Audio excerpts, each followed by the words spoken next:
Yeah, we It's are like, live. Yes. okay, All right. Yet another show, yet another evening. And, what can be more thrilling than getting into the thick of things, the playoffs? We had our first round of playoffs last weekend.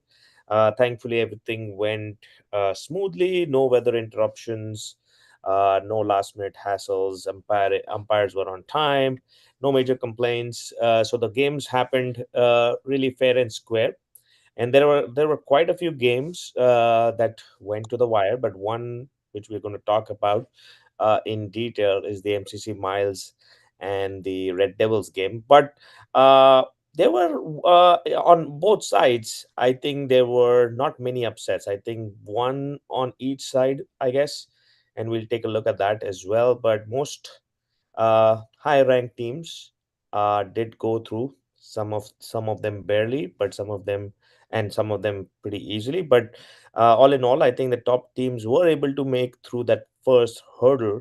Apart from that, as I said, one uh, upset on either either of the divisions on either of the divisions. So we'll take a look at that as well. So we have these 8 games to cover. So we'll probably take more time this tonight in order to make sure we provide justice to all the games. So let's start off with the first game, which is Stingers versus Phantoms. Now, I'm pretty sure everyone, including our all the analysts on this show, predicted Stingers to come through. Based on their performance this season, but this was a fairly, I would say, an even Stevens game, because looking at their scorecard, if you would be mistaken, to see both scorecards and think that they are so identical, because in either case, both Stingers and Phantoms, I felt, it was a matter of 2 innings, two batsmen, scoring those double-digit scores. On Stingers, it was Pratik and Vaibhav, and on the Phantom side, it was Zafar and Rohit. Pretty much identical scores from both these batsmen on either side. But the rest of the batting order falling short of supporting them. And then the bowling was equally distributed. Wickets were equally distributed. So in the end, it was a matter of holding the nerves, mastering the chase. And I think Phantoms did a fabulous job of getting across the line. And this is, in some instances, I feel advantage of batting second in a playoff game, that exactly the target and you can pace yourself. I guess Stingers, I would say, probably went for too many runs, too many, trying to get a bigger target, and in the process of that, probably might have fallen short of what they could have achieved after the start, which Vaibhav and Pratik gave. But then, Phantoms had that advantage of knowing the target, and so could pace their innings after that partnership between Zafar and Rohit. They were able to just make sure that they get across the line. They didn't have to be in a hurry. The overs was never a question. So I think this was the upset which I was talking about on Division One. I think Phantoms, Stingers were heavy favorites to go through, higher ranked team as well. Viju, did you see that? Did you see this as an upset as well? I'm not sure if I thought it was an upset because honestly, Parthiv, last year, this was the one game where I was vacillating between choosing Phantoms and choosing Stingers. I almost chose Phantoms, but at the same time, I'll tell you what made me not choose Phantoms Mm-hmm. was I had already taken a lot of risk in the other games. So I did not know strategically if it made much sense because sometimes your picks is also how much risk am I taking and where do I want to take my risk. So, for example, if we are taking GLCC versus Bulls, Bulls is number 3 and GLCC is number 6. Now, Mm-hmm. on paper, you are expecting Bulls to win, but I was already predicting GLCC to win. So if Mm-hmm. I'm taking a risk there, then here do I want to take the risk? You see, especially usually what I do is if I don't know too many things, especially in Division Two, like as much as I know about Division One, I try to go with the higher ranked team, thinking that you know what they are probably the higher ranked team for a certain reason. Right. But if somebody had told me Alagu Paulraj is not playing this game, Yeah. 100% I would have picked Phantoms to win this game. Any idea why Alagu did not play? Because he's the skipper. Okay, because I Sure. thought since you're very close to Jagan, maybe you know the answer. But I think let's give credit to Stingers. They had a fabulous season. I think Alagu is a great captain. But if I had known Alagu is not playing, I think that five Mhm. overs of Alagu is great overs. All right. He might be 50 plus, but he bowls phenomenal for his age. And he's one of the top bowlers, at least in Division 2. He could make a case to be one of the better bowlers in Division 1, 2 on many teams, you see. And Mhm. so I think that Stingers missed his services because this came down to what, the 25th over. That's Yep. when Phantom scored that required runs. But again, I'm not surprised with this result because I usually, when I try to uh, figure out which team will win, one of the things which I look for is good leadership. Because you can have all the talent in the world, but if you have bad leadership, and you're going to figure that out in the MCC Miles game versus Red Devils. Red Devils lost a game which they had no business losing, and I chalk it down to one thing and one thing alone, not the talent, but the leadership. But Okay. we'll get to that. But here I feel that let's not take Rajesh is an excellent, um, I would say, man manager and organizer and getting things in. Hmm. I haven't seen him too much on the field other than Glad's played Phantoms a few times, and every time I thought they played us well. So I always walked away with a good, healthy respect for him and the way he conducts his team. But this year, the difference is he has Rohit Venkatesh on his team, and Rohit has been a consistent, good performer with bat and ball Yep. game after game. So I would say that, this 32 for 37, that, if you ask me, is runs in gold. Mhm. Because when you look on the other side, Vaibhav had 18 runs, but that's in 59 balls, you see, and Yep. that's a very, very low strike rate. And I feel that that ultimately is the difference too, because Pratik did a fantastic job, 30 in 49 balls. Jagan had a good game with the ball, but I think missing Alagu Paulraj, Stingers, if you ask me, the sting out of Stingers disappeared right there. You see, that's where the real sting is. But Right. when you look at Stingers, 45 for two, you would think that Yeah. they will easily get beyond 100 with that score of 45 for two. But then you Correct. find that they folded out for 85. And so that for me is a problem. But I think they had a very good season. So let's give credit to the Stingers. Congrats to Rohit and Rajesh and company on Phantoms. They sure showed that the Phantom moves faster than the sting of the Stingers can, uh, you know, get its work done in a body. You see, the Phantom was the king on this particular day. So, congrats to the Phantoms. Absolutely. And I think also, more the reason why we call out Phantoms, they've had a quite ordinary seasons last couple of years, and now I think they're tasting and a lot more victories. I think they were, probably an odd win or two in the last couple of seasons. So this has far been a huge improvement in their performance. So yeah, credit should go to their leadership, Rajesh, for sticking with the team, sticking with his, and kind of bringing new talent, growing it organically. And now, Phantoms definitely would be eyeing, to get as far into the playoffs as possible. And, who knows, maybe even get to Division One if, the next weekend uh, turns out to be great again. Yeah, but moving from this game, we go into Royal Challengers Detroit versus Spartans. This is a similar story to what I say, between Stingers and Phantoms. The only difference is, in this case, the underdog lost. Spartans lost against Royal Challengers Detroit. Royal Challengers Detroit probably going into this game as favorites, and Spartans have had a very mixed season. I think they started disastrously at the start of the season, and then just like how Dynamites did, they kind of picked up their season towards the end of the last few rounds and were able to get into the playoffs respectively. And their performance was definitely on the improvement. The curve was definitely going in the right direction, upwards and onwards. But in this game, I think they fell short, even though they had a great start to chasing 88. The top order between Akshay and Ishwar and Akhil. I think they were going great guns until the wickets started falling in a heap, and somehow from 3 for 40 or 2 for 41, they collapsed to 6 or 7 for 47, which was a that broke the backbone of the chase.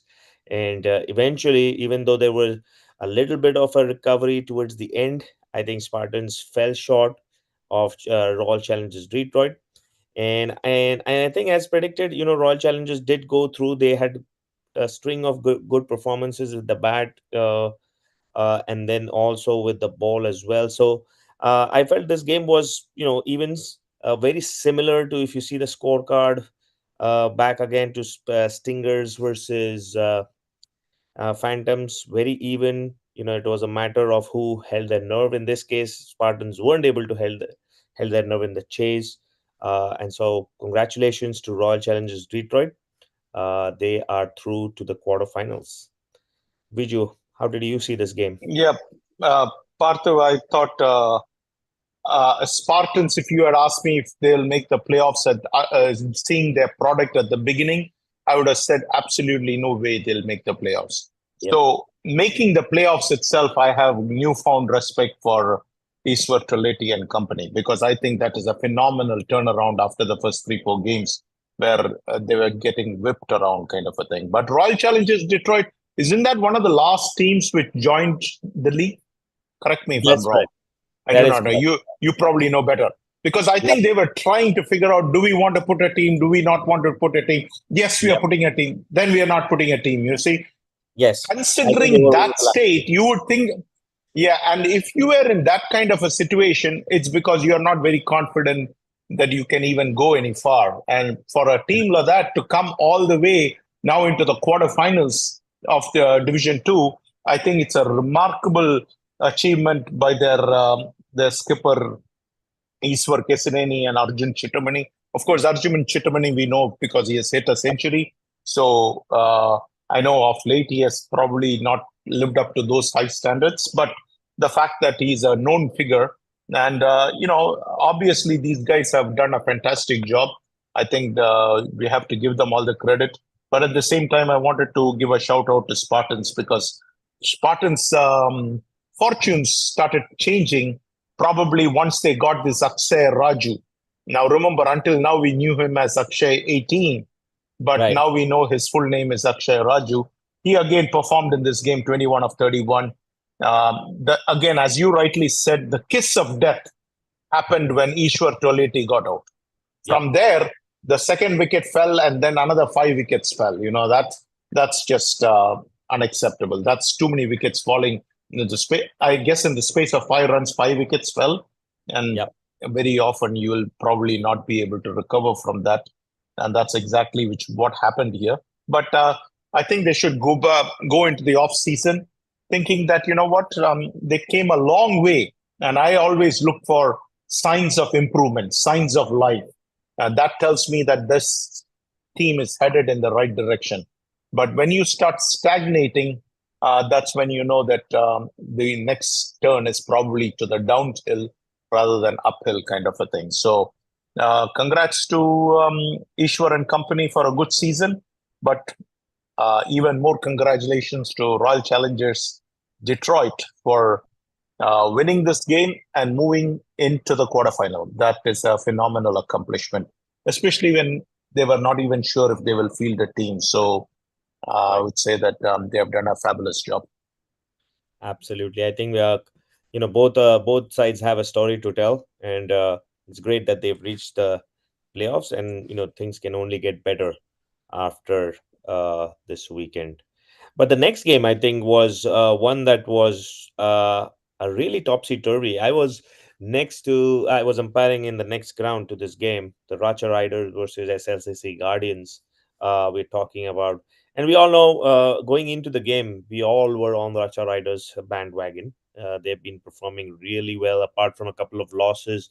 They've been dominating the season. And going into this game, we all felt like Racha Riders would be, coming trumps. But there was a moment in this game when things weren't that simple, especially that big partnership between Pradeep and our friend Satish Balamkunda. When they were going, SLCC Guardians looked like were on a roll. They had the chase under control, and the heads were down. Raja Riders were not in the game, especially after the start that Anuj Kaushik had given them. From there, Pradeep and Satish had nearly got the chase on track. A little more, another 10-15 run partnership would have got them, over the line. But it was that crucial wicket of Pradeep, that triggered that collapse. And after that, even though Satish stayed unbeaten, SLCC Guardians just folded. But going back to the performer of the week, Anuj Kaushik, I think he was selected as the performer of the pre-quarterfinals with both bat and ball. His fabulous 46 of 49 balls that included three big sixes, and then opening the bowling, breaking the SLCC Guardians' spine with the first couple of overs. He just basically ripped through the top order. And at one stage, SLCC Guardians were down and out until Satish and Pradeep had other ideas, but it was 4 for 2 in 2 overs. It was that bad of a start. But the one thing which I was baffled with when I saw the scorecard at the end of the game was, why would you not have such a guy finish his 5 overs unless he's injured? I can't seem to think of any other reason why you wouldn't bowl him out, especially when he's on a roll like that in the first 2 overs, claiming 2 wickets of 2 balls. It sounds really, really astonishing. But I'm sure there must be a reason for it. Otherwise, it's a brain fade moment from the Racha Riders captain of not giving Anuj Kaushik his due limelight. He could have easily got a fifer, coupled with that 46. He could have had the match of the season for him. So very surprising. But all in all, I think Racha Riders, I would say comfortable victory, apart from that hiccup in between where they allowed Pradeep and Satish to drag the game. But all in all, I think Racha Riders are proving to be one of the teams to watch out for in these playoffs. Maybe Russia Riders made a calculation mistake, Partha, because only 18 overs were bowled. So they might have been holding his 3 overs for the last power play and the crucial crunch time, thinking that, we need it. But again, as you rightly said, when he's having such a role, Yep. if you look at the Division 1 teams, you'll find that those teams tend to give their top bowlers Yep. more of a leeway right at the beginning. They don't worry too much about the close end of the game because guess what? If you can get all the wickets out, then why do we even have to bother about how many? Because he bowled 2.2 overs, Parthiv. So Right. that's why I don't think he was injured. You get my point? Right. Otherwise, Yeah. if he was The last injured, you wicket. probably would have stopped at that two. Huh? Right. He got the last wicket, so that means he came back. That point two Yeah. balls was the The, last, like the 20th, yeah, the 19th over. Yeah. exactly. So that's what tells me he was not injured. I Yep. think this was a calculation mistake. But considering the way Russia Riders have played throughout the season, Hmm. um, I won't be surprised if they do an upset in the next game. In fact, I might I might have picked the Russia Riders to beat Punjab Lions if I'm not mistaken. Yep. But we'll get to that towards the end of this thing. But again, I think uh, let me ask you this, Parthiv. I mean, you have a fantastic batsman like Pradeep and Satish, and unfortunately, Satish did not get any help from the lower end. After that, it's all 1-0, 2-0-0. You can't win a game like that. But again, I think Swami Tirunagiri getting run out really hurt because I've seen him many times hold one end up. So I think that also did not help matters. I mean, But again, these two guys really took the fight there. But both are class players, so I'm not surprised with that. That they would be able to take the fight to the opposition. But I think Sudhakaran and company had a good season. Yep. But I think if you honestly ask them, I think they probably thought that they can go maybe one or two steps more.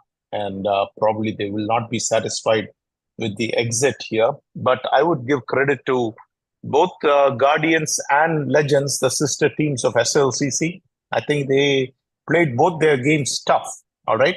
That's about all you can expect in the playoffs is you play a tough game, you play and give it your best and leave it all on the field. Not always the results is going to come in your favor. Let me ask you this question, Parthiv. I mean, do you think SLCC missed a trick here? Because we've debated this ad nauseum in the past, where we wonder, hey, you are having two teams. Maybe if you had just had one team, wouldn't you have achieved more? But I understand the logic that, okay, there are so many of us who also want to play. And if you have only one team, then they don't get enough opportunities. Now, I know that Satish, he deserves to be on the other team. I think they could have really, Legends could have used Satish's batting in that game against Glads because in that game against Glads, the Legends captain really played mind-blowingly good with his bat, you see. So maybe if he had gotten a little more support, like how Satish gave out here, maybe the result would have been different. But having said that, hard luck, SLCC Guardians. Great job throughout the season. But the season comes to a close with this loss. But Russia Riders, they have been probably one of the finds of the seasons in Division 2. You know, I have a very high confidence, and that's probably why I have picked them also. If I'm not mistaken, I picked them in the next game to create an upset. Even though they lost to Punjab Lions, I still have them earlier in the season. I think, and Lions are the overwhelming favorites. I think I still pick Russia Riders, mainly because I saw whatever I'm seeing of them, they seem to be playing as a unit. And this Anuj Kaushik, I mean, he had a fabulous, fabulous game. And I do feel that Russia Riders learn from their mistakes. So don't be surprised if Anuj Kaushik bowls his 5 overs in the next game, you see. Well, So yeah, I'm hoping. a Yeah. lot of things to look forward to. There, I've seen in the past that they generally don't repeat too many of their own mistakes, kind of a thing. So they run a good tidy ship. So if they get good results, it's because I think the captaincy and the players all seems to have bought into that system. So congrats to them. Yep. Yeah, I think this was a great season, has been a great season for Racha Riders, and I'm also hopeful, like you, I've predicted them to beat the higher ranked team going into the next round, the Punjab Lions, because I do feel they have a few extra weapons. Punjab Lions on their day can bat you out of the game, but I feel Racha Riders have probably a better unit as compared to the Lions. Parthav, you know that there are people in Mishka also who watch our show. And I'm sure the Racha Riders, somebody is watching the show. And after hearing that you and I picked Racha Riders to win the next game, I can tell you, honestly, it might be like a shot of adrenaline in their arms, you know. They might be on cloud nine and watch out, Punjab Lions. You might have a very inspired team showing Yep. up on the field ready to show who the real lion on the field is. Right. And what was also great is, from all the three games that were going on, there were two Division 1 games and one Division 2 game. That game between Racha Riders and SLCC had the most noise and the most, the excitement that was going on. The other two games were obviously going on. There was excitement there as well, especially the MCC Man Red Devils game, but it was played in a very sedate manner. But Racha Riders have definitely got a lot of energy in them. There was a lot of noise. There was a lot of encouraging going on. So I think they definitely bring that factor to DCL, which I think I want to see more and more uh, into the playoffs, where there's a lot more excitement on the ground apart from people playing there. So that's one of the reasons I'm a fan of that team.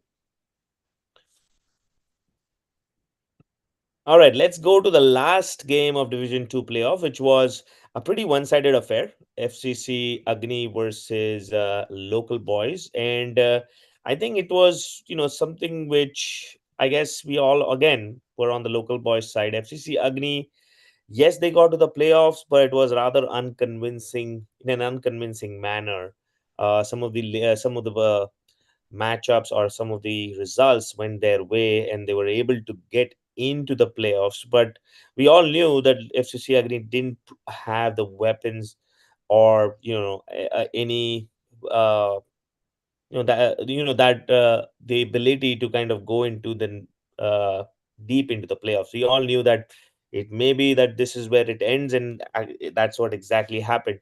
They couldn't get a big score. That was the big difference. 68 wasn't a score that you would want on a playoffs. The general par score around the ground, and you see these scorecards, was 80, 85. Apart from, obviously, we'll talk about Glads and SLCC Legends game, but 80, 85 was probably the par score that you want to get in that play in the first round of quarterfinals, and they were short of that runs. And it actually started to reflect as soon as local boys started to bat. They came out really strongly, as Srinivas alumni always does. He comes out pretty strongly. He plays his shots, and I think that's what exactly you need in a low scoring game. In this case, 68, his 18 of 18 balls with those two boundaries. I think once you start in that manner, whatever little hope the other team has when they're defending a low total just evaporates, because when you're going into the bowling with 69, 68, or 69 to defend. You are looking for the first 5 or 6 overs to build that pressure. And when that doesn't happen, when the opposition just comes in and goes bang, bang, bang, suddenly you have no you're suddenly lost of ideas. Then you don't know whether you need to defend, you need to attack, how much do you need to attack, and then it's a matter of just going through the routines. In this case, I think local boys did the right thing. They got the chase really positive with Srinivas, and then help from Naren and Satish. I think it was a masterful innings, a masterful game from local boys. I think they would be very, very happy with the way they played and how they dominated, chasing 69 in 15.3 overs. So, all in all, I think local boys definitely look strong, and I would believe that they feel that they can go long in this playoff race. Viju, over to you. Yeah, Parthiv, I'll have to just say congrats to Ramesh and company for playing yet another season. But again, I think if the goal A, then they are achieving their goal. But if the goal is to get somewhere a little more than that, then they are not achieving the goal. Now, you've been playing in this league for several years. Mhm. And if you're not every year, if it's the same result, then as long as your goal is just to play and play the summer out and just play 12 games, or maybe if you make the playoffs, maybe 13 games or 14 games, then you're okay. But it all depends. Every team has a certain goal, right? I mean, the question is, are you achieving your goals? And that requires some self introspection. I hope that Ramesh and company does that. I think I mean, this was a result which was expected, because when only Arun scores in double figures and everybody else just mucks around, it's not going to get anything done. And you know that local boys is one of the better teams in Division Two. I mean, right at the beginning of the season, or somewhere up 2, 3 games into the season, I expected them to be in the top four, and they're just one step away from being in the top four. So uh, I think somewhere in the middle of the season they had a little hiccup. But again, every, it's no more just all about Srinivas Elimelai. I think their skipper has come out and done a fantastic job. Senthil has been fantastic with the ball. And few other guys are now chipping in. In this game, Naren's chipped in. Then you Mhm. had Satish, who had a fabulous game. Satish had a fabulous game with the ball too. So I'm not sure who they declared the man of the match in this game, but for me, it would have been Satish would have been the man of the match. But having said that, they had a fantastic outing with both bat and ball, and this was a very dominating, convincing win going into the next round. So congrats to local boys. Hard luck, FCC Agni. But I hope FCC Agni does some self introspection and say, okay, Yep. what are we playing? I mean, if the goal is just to play 12 games or 13 games, if you make the playoffs or 14 games and you're happy with that, then there's no need to change anything. But if your Yep. goal is to go a little more than that, then something has to drastically change. Yep, I think both the FCC teams, I think if somehow they've lost that, they had built that community, that brand of cricket which they were, improving, and suddenly, I think all has gone to to the trash can.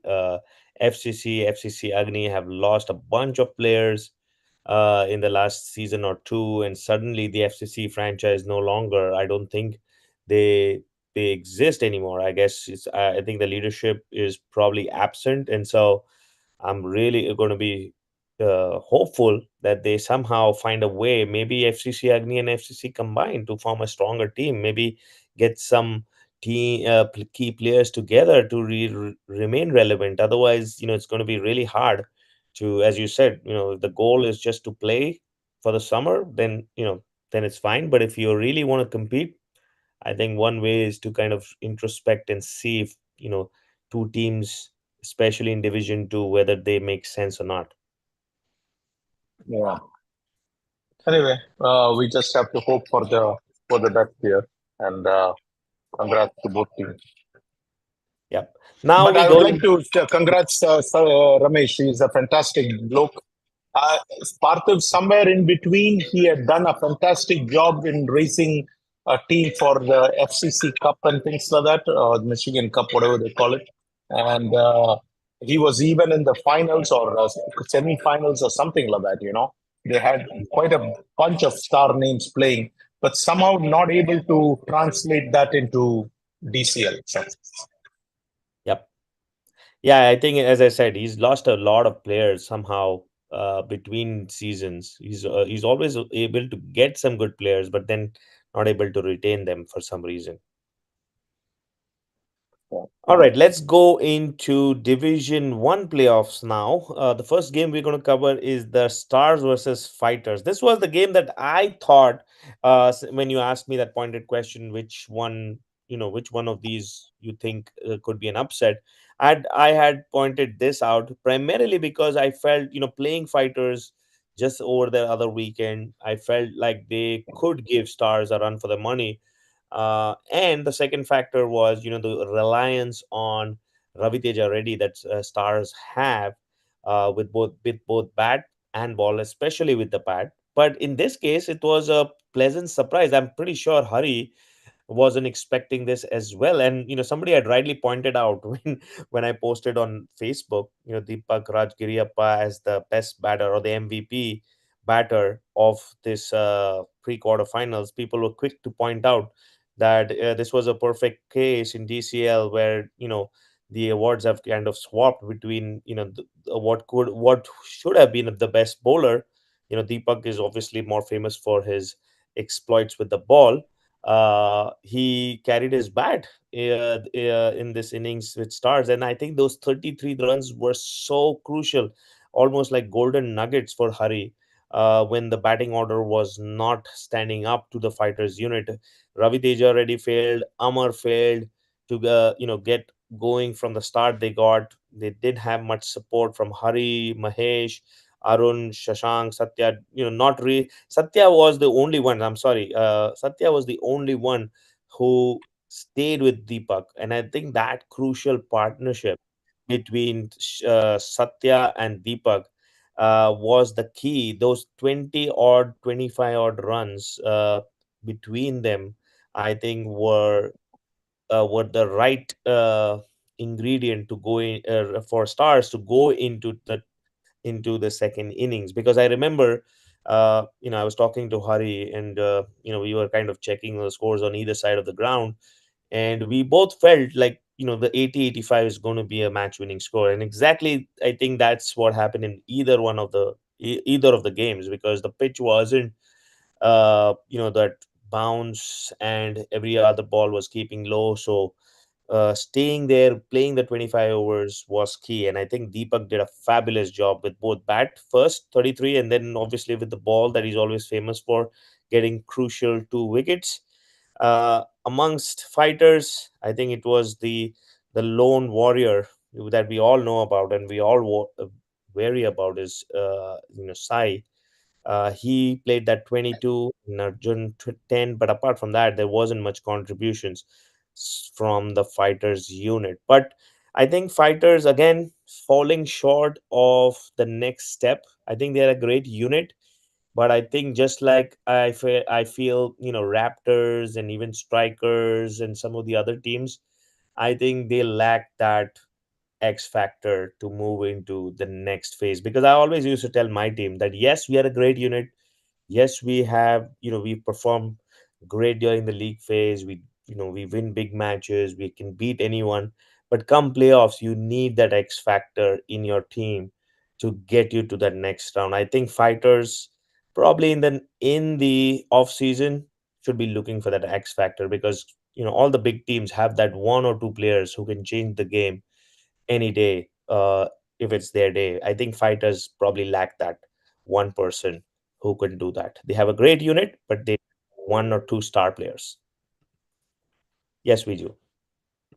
Partha, for me, it was the Deepak Giriyappa show because he came in at 22 for 2 in over number 7.1. And then he stayed all the way till the end, till it was 86 for 10, right? Undefeated batting there. Um, but let me read to you what the fighters camp sent me, all right? Mm-hmm. This is from the fighters camp. I don't want to identify the person, but let's say the fighters camp, they felt that Deepak was dropped multiple times. Wow. They also felt that they missed easy runouts. They say that they dropped Ravi Teja twice. They say that they fumbled in fielding. Hmm. And the fighters feel this was their game, which they lost more than Stars won the game. They feel they had the Stars number. But Partha, when I look at the scorecard tells me that the Stars won by taking the fight out of the fighters. Right. They say, come at the hour, come at the man. And Deepak Giriyappa was the man of the hour. 4.3 overs, one maiden, 7 runs, 2 wickets. A little substandard by his standards, but Mm-hmm. by fabulous by other people's standards. All right.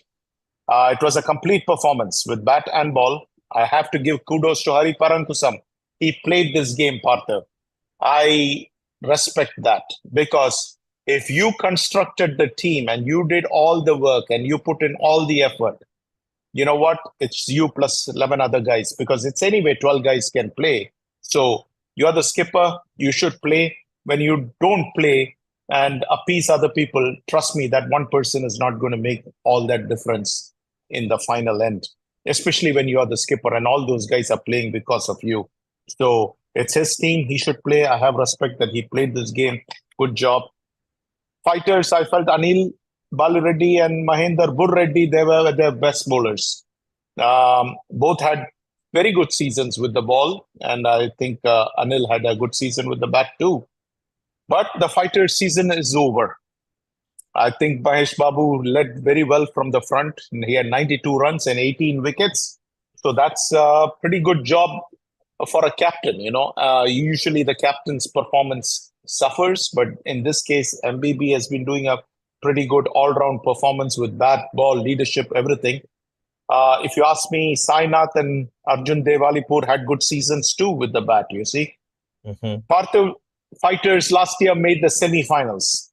This year, pre-quarterfinal, they had a number 5 seeding and they are out. Yep. Can this team, as it is constructed, win a DCL title? I think you already answered that Yep. question, but I'll still put you on the spot and ask you, can this team, No, as it is constructed right now, win the DCL title? No, I don't think it can win with the same squad that they have right now. As I said, they're missing a couple of big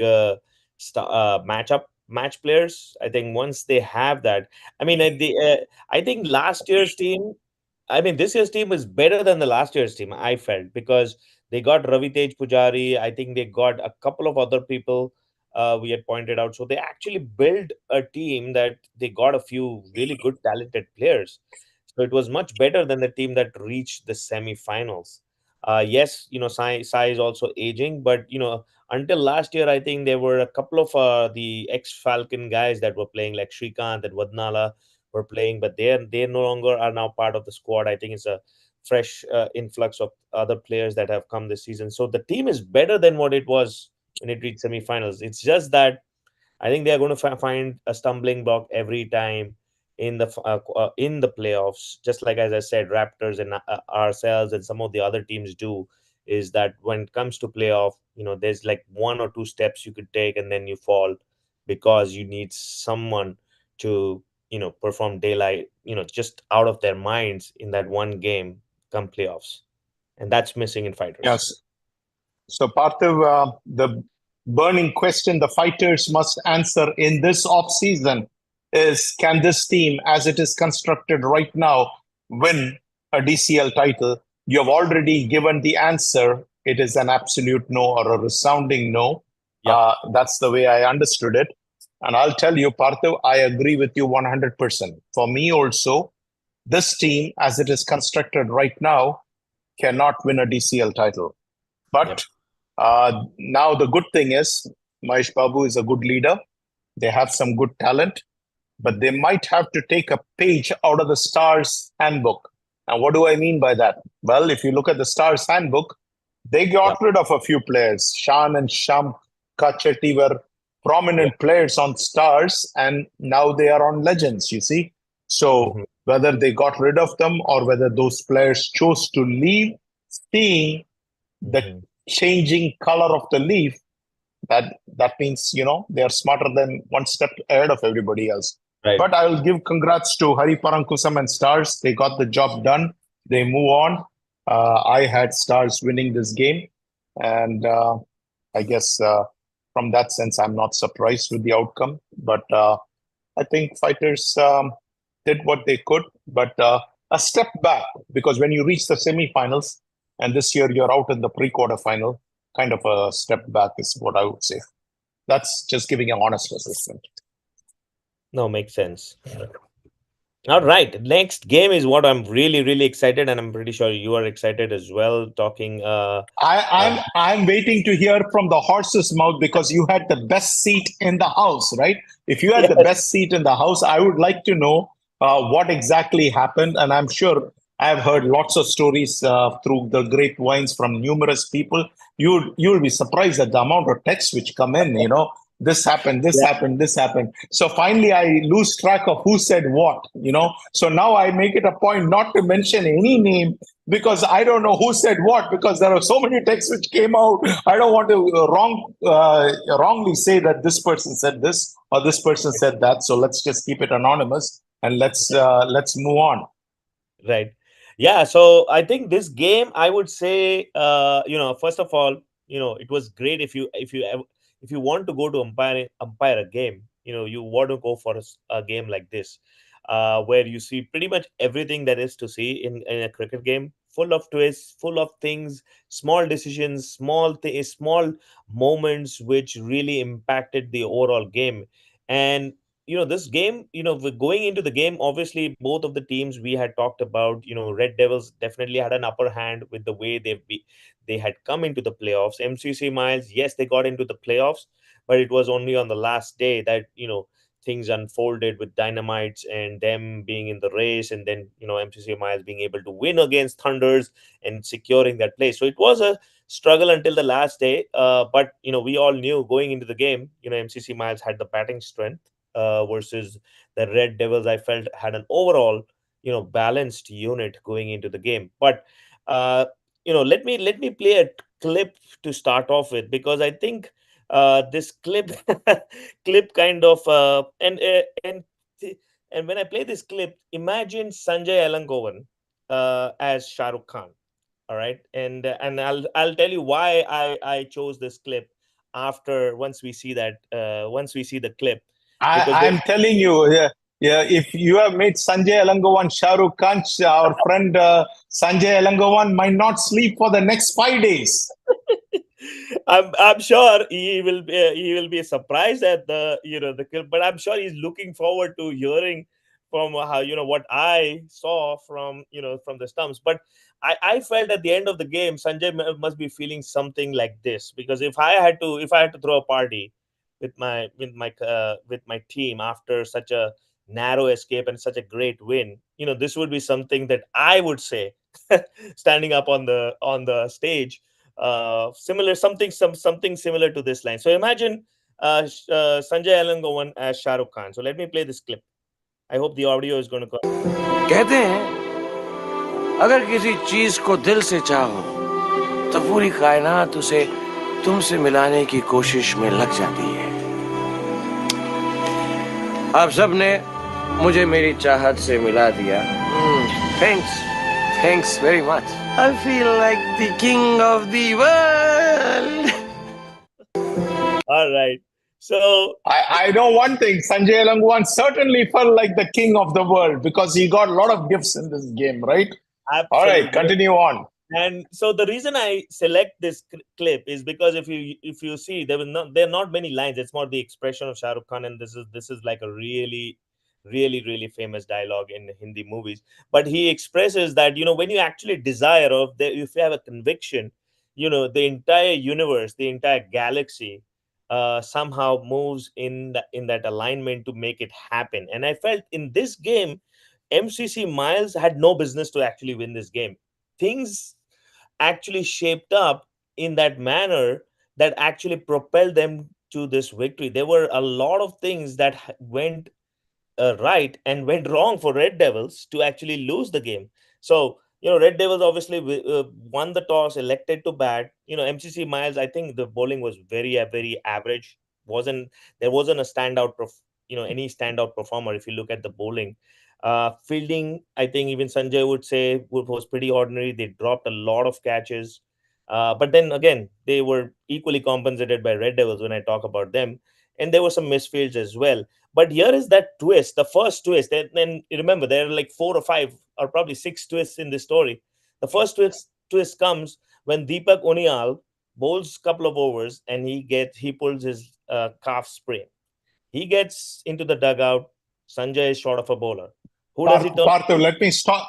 Let me Yeah. stop you right there. All right, because there were quite a bunch of texts which also told me that Deepak Kuniyal had a pre-existing injury. So let's correct that right now because you are the umpire. And how did you see it? Was it a pre-existing injury, as some people have been claiming to me, Well, or is this people just making things up? Well, I don't think it was a pre-existing injury. It might have been something that he might have he might have a trouble. With sprains and muscles. You always have that recurring factor where it comes back every so often. But knowing Deepak, I know, I played against him. I've umpired. I've seen him. He's a very feisty character. He won't so meekly go into the dugout. And I remember even when he was trudging along, he was disappointed that he wasn't able to bowl. And also think about it, Deepak Unial is one of their primary bowlers for MCC Miles. He's not someone who just bats. He is their primary bowler. So when I talk about the circumstances in which this happened, I don't think someone would fake an injury for this. So it wasn't a pre-existing injury. I think it was something he pulled up, maybe something that was troubling him before and he pulled up. That could have been possible. But I felt it was pretty genuine. And as I said, this twist in the story comes here because as soon as he went, Sanjay is short of a bowler. Who does he turn up to? He calls in the keeper, remove the gloves. Brahma Naidu comes in, and he's very similar to Kedar Jadhav. If you remember the slinging action when the ball, he just basically doesn't even get his arm over. He goes sidearm almost, and he picks up 4 wickets. This pitch was assisting the bowler so much that the ball wasn't coming along. There was rarely any ball which was above probably knee height. Everything was below knee height, and there was always a ball or two which basically rolled along ankle height. So there's always that fear. And with the kind of bowling that Brahma had, it was perfect. And lo behold, he picked up 4 wickets. So there was a twist there itself. Had Deepak been fit, I don't think Sanjay would have given Brahma the bowling, and things would have been very different. So here is star one that has a line. Brahma somehow comes to bowl, picks up those 4 wickets. I think that innings from Sharat and Chanakya was key for Red Devils. I think they took full advantage, and MCC Miles was very generous. As you can see here, 21 extras. That innings of Sharat and Chanakya brought Red Devils back. But I think Sanjay missed the trick. If you look at the bowling quota of overs, he didn't finish Praneeth and Sunil's quota. I'm not sure why, because they were bowling well. They were his primary go to bowlers. So I thought Sanjay missed a trick there of not finishing up their full quota of overs. And come playoffs, yes, he was handicapped with Deepak, but again, I don't think there was a need for bowling like 8 bowlers. You probably want to finish your primary bowlers quota of overs, and then you had Brahma covering up Deepak as well. So I think not finishing up those overs was probably one of the tricks that I felt Sanjay probably didn't see that happening. But here's twist two. Now Sharat and Chanakya are going great, right? Uh, there is a huge appeal for caught behind, and I'm the leg umpire. I'm not the main umpire. Naresh Arkat is the main umpire. There's a huge appeal from the leg, from the position where I was there. I felt that the bat hit the ground. I didn't feel like it was a woody edge that you typically are used to it. Naresh was convinced. He raised the finger, and then there was probably a lot of doubt that Sharat was not out. I think that decision, again, once you raise the finger, it's hard to kind of go back. But I felt like Sharat Well, was it's not hard to go back, Partha. Let me I correct mean, you. it It's was impossible to go back. It is correct. impossible to go back. The Correct. captain, the umpire has no ability to take that decision back. The only Correct. person who has the ability to take that decision back is the opposing skipper. That's what the DCL rule book says. Correct. And I think that I don't think Sanjay was even offered that choice. I think Naresh felt like he saw or heard something.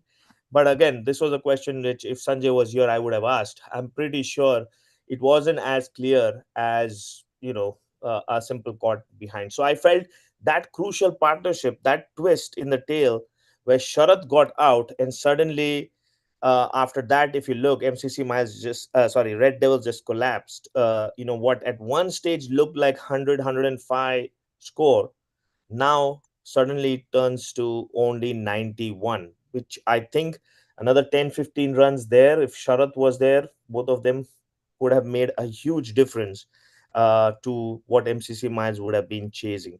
But in the end, I think at the innings break, I'm pretty sure Sanjay would be very happy with 91, because the way Red Devils were going, I think 100 was definitely on the board.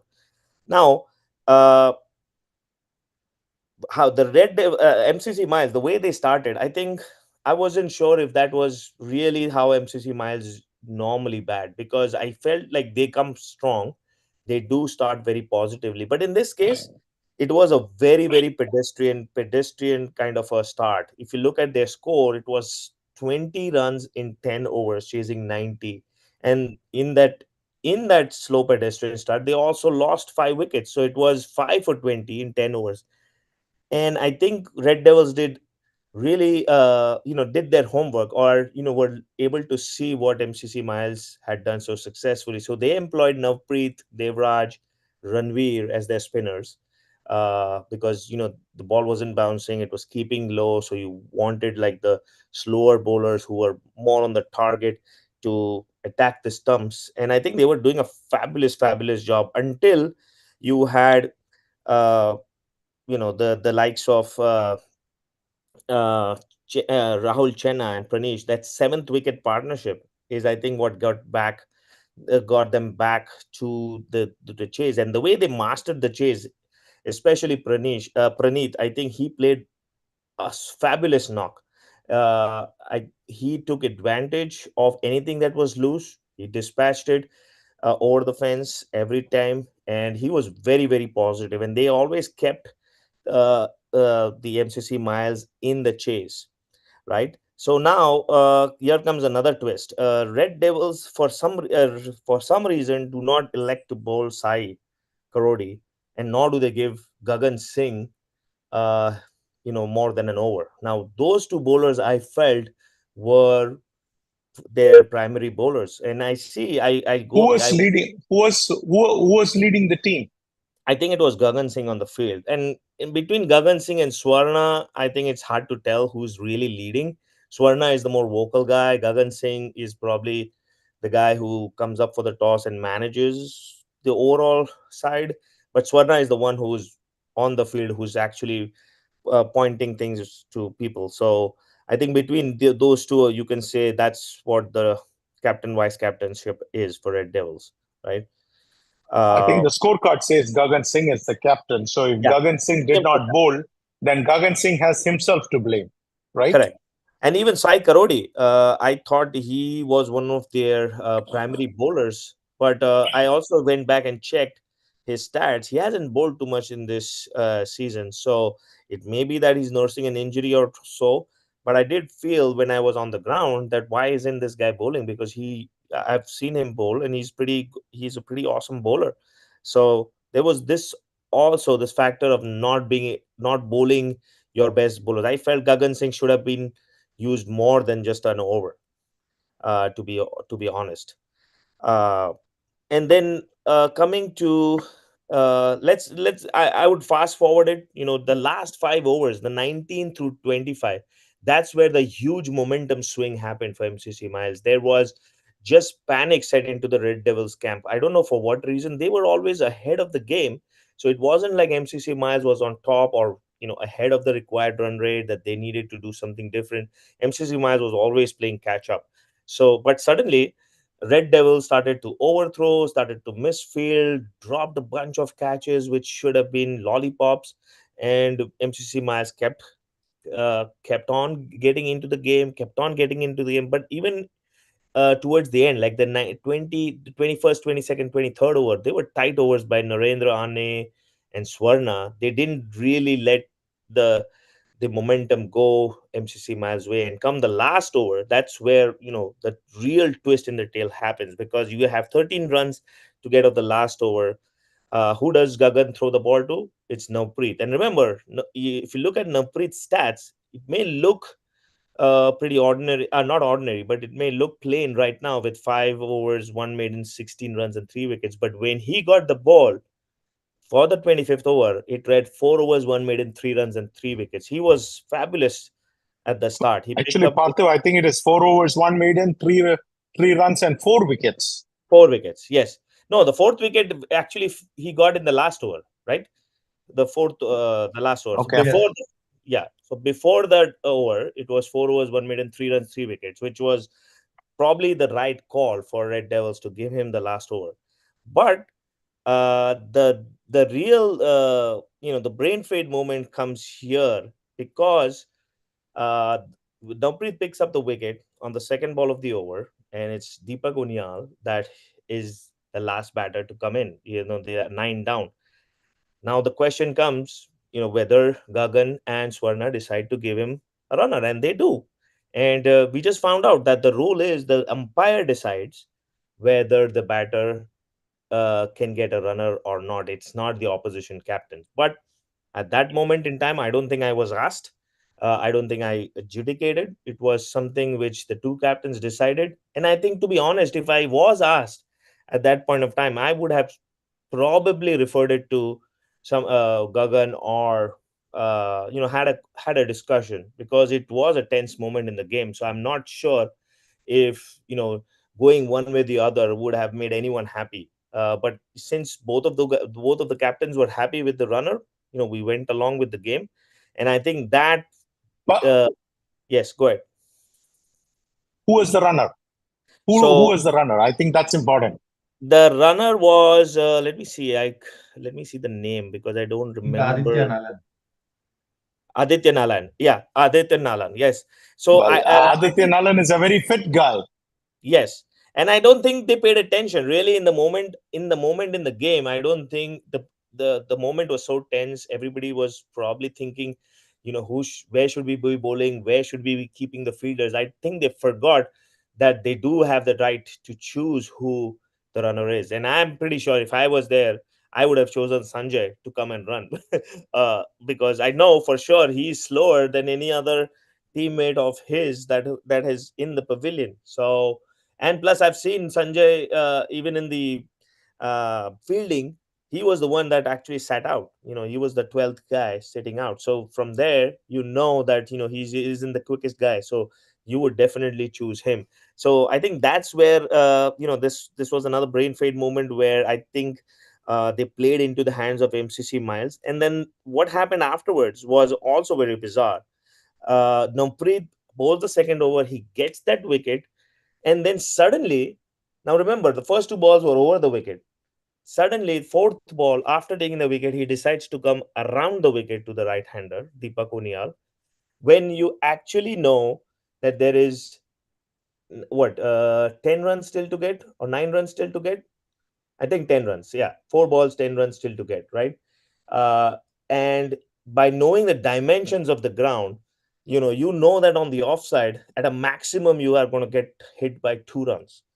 But on the leg side, bowling around the wicket, you are giving a free swing, and the wind is obviously in that direction, moving from They had covers. 11 runs, 4 ball, 11 runs. Four Wow. ball, 11 runs. Yes, he comes around the wicket. The wind is in the direction of from the cover to the deep mid wicket. So the wind is going to assist MCC Miles batter, and he's coming around the wicket. He gives a ball on the middle and legs to Deepak. He hikes it, and with the wind, it just sails over. Now that is something which an experienced bowler like Navpreet and an experienced captain like Swarna and Gagan, I don't understand how they didn't understand this simple logic. If I were the bowler, if I were the captain, I would have just told my bowler, bowl on the offside, let them hit 2 runs. That's okay. We still win. Even if they hit four twos in those four balls, we still win. Why would you want to give an extra bit on the leg side? So that itself was advantage MCC Miles. And then he gets six of the third ball. There's a wide, there's a six of the third ball, there's a couple of singles, and on the last ball they need 3 runs. Deepak does his very best to hit it in the air, goes into the gap, deep mid wicket, between deep mid wicket and cow corner. So typically, for that shot, you would probably get 2 runs. If it's normal DCL, probably the third one was never on. And soon as that guy threw from the deep mid wicket, as soon as he threw, the batsmen were not even, the batsman probably started that third run, so they were always going to be behind. Now what Navpreet does, which is even another crazy moment, he doesn't stand behind the stumps, he goes in front of the stumps, towards trying to get the ball before it reaches him. So in that moment, he forgets that he goes in front of the stumps are behind him. Now remember, it's hard to kind of get the throw from the front of you and then behind to get the wickets. He goes so much in front. Now he's at a position where not only does he have to get the throw, but he has to actually run or walk to get the wickets. And he could have still done that, even if he would have run or you know s- fastish walk and hit the wickets, it would have been out. But what did he do? He tried to hit the stumps from, probably, I would say, 1.5 2 feet, where he can see only one stump. He tried to hit the stumps, missed it. MCC Miles scamper through. There was, throwing. I think Aditya Nalan threw himself down on the ground to just get into the crease. Yes, he was late, but it didn't matter because Navpreet missed the stumps.